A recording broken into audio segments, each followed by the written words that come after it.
every hypercar maker on Earth is racing to kill the manual gearbox. McLaren just built a hybrid. Porsche is going fully electric.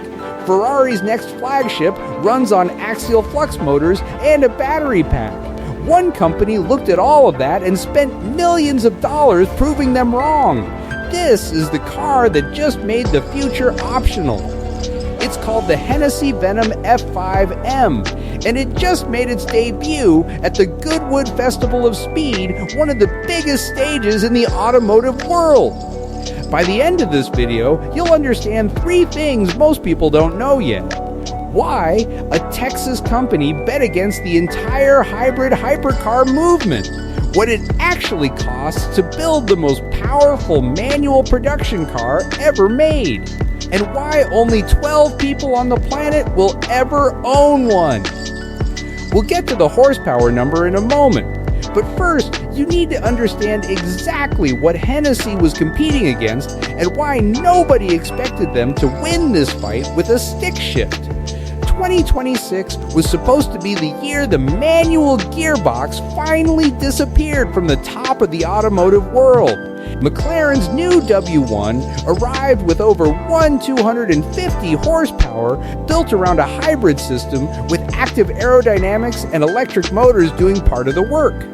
Porsche has a fully electric hypercar in development, codenamed Mission X, engineered around a 900-volt system unlike anything the brand has built before.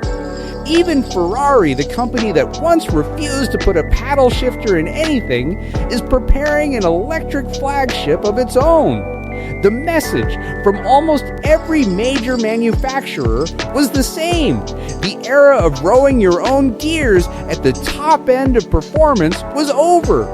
Stay with me. This is exactly the moment Hennessey chose to do the opposite. At Goodwood, in front of a crowd expecting more of the same electrified story, Hennessey pulled the cover off the Venom F5-M, 6-speed-gated manual transmission, a twin turbocharged 6.6-liter V8 internally nicknamed Fury, and a number that silenced the paddock. 2,031 horsepower, sent to the rear wheels, through a clutch pedal. This isn't a mild-mannered Grand Tourer with a token manual option. This is being billed as the most powerful manual production hypercar ever built at a moment when the rest of the industry had quietly decided that combination was impossible to control. This next part is why we made this video. Putting that much power through a gearbox a human operates by hand isn't just a styling choice, it's an engineering problem most manufacturers walked away from years ago. Hennessey's solution starts with a billet aluminum shifter set inside a precision machined gate, engineered for a short mechanical throw that still feels controllable at speeds most cars never approach. The cabin itself was redesigned specifically around this transmission, not adapted from an automatic platform built for it. Outside, a 55-inch dorsal fin runs from the roof intake to the rear deck, keeping the car stable at speeds above 200 miles per hour while feeding cooling air to that enormous engine. Active suspension and a carbon fiber chassis do the rest of the work because at this power level, stability isn't a comfort feature. It's the difference between a record and a headline for the wrong reason. Most channels won't show you this part, the unglamorous engineering underneath a headline number. The Venom F5-M is priced from $2.65 million before taxes. Production is capped at just 12 roadsters. The first car off the line finished in exposed purple carbon fiber with gold accents already belongs to a UK customer and will be driven up the legendary Goodwood Hill Climb by professional racer Alex Brundle.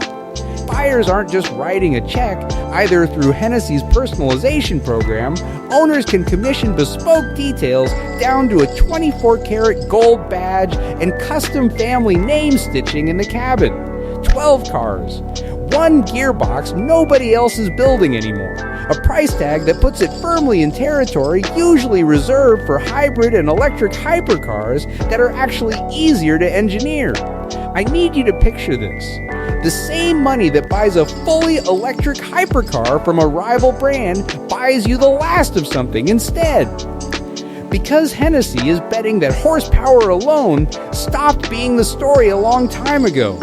Every hybrid hypercar chasing a lap record is in some sense chasing the same formula: more electric assistance, more downforce, more computer-managed control.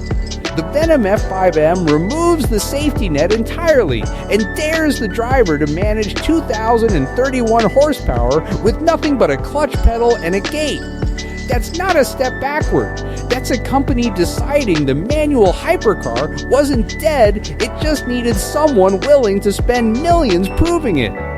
So back to that opening question, why would Hennessey spend millions building the one thing the entire hypercar industry decided to abandon? Because somewhere between the spreadsheets and the wind tunnels, they bet that the loudest, most human way to experience 2,031 horsepower still matters more than a lap time. 12 buyers just agreed with them for $2.65 million each. Every other hypercar company in 2026 is asking how much of the driving they can take off your hands. Hennessey just asked how much they could hand back. Is the Venom F5-M the last manual hypercar the world will ever see, or the beginning of a quiet rebellion against the electric hypercar era? Drop your answer in the comments. I read every one of them. If you want to see the machines the rest of the internet won't cover before everyone else does, you know where to find us.